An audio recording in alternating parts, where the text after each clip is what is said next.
She came for a job. He didn't even read her resume. 1 minute later, she was saving his life. Because sometimes, fate doesn't knock.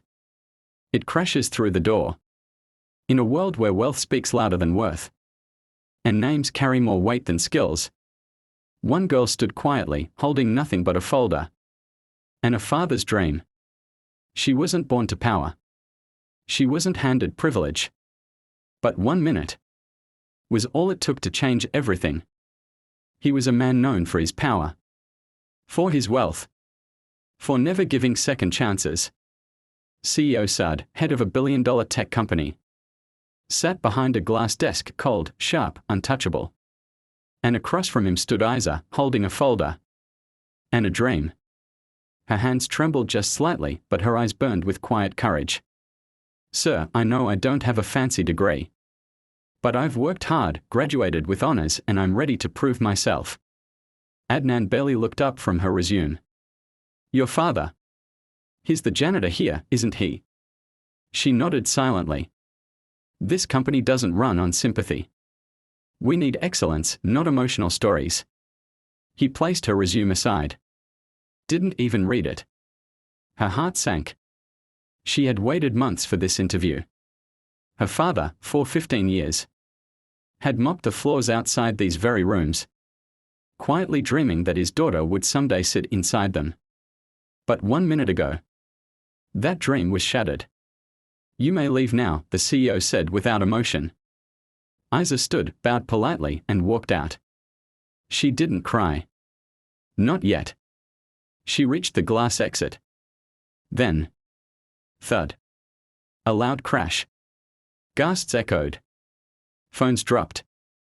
Time froze. She turned around. On the cold marble floor lay Sud. Eyes wide, face pale, hands clutching his chest. A heart attack.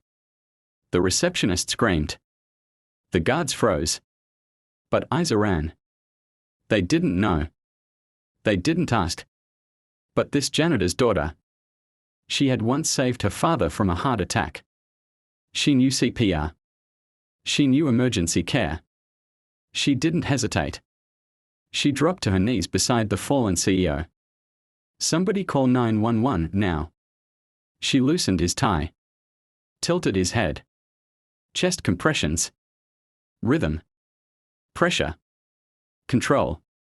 The man who just rejected her now had his life in her hands.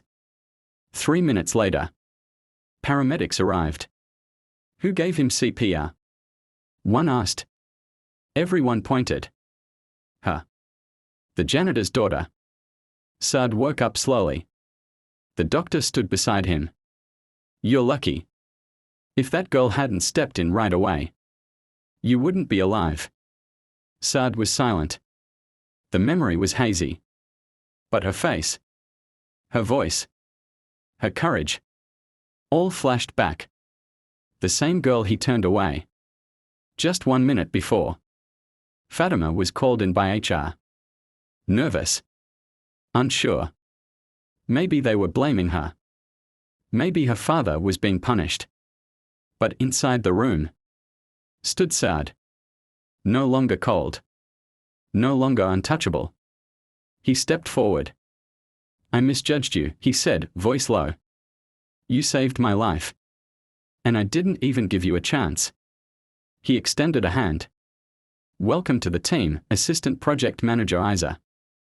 Isa froze. Her father, standing quietly by the door, lowered his head and wiped away a tear.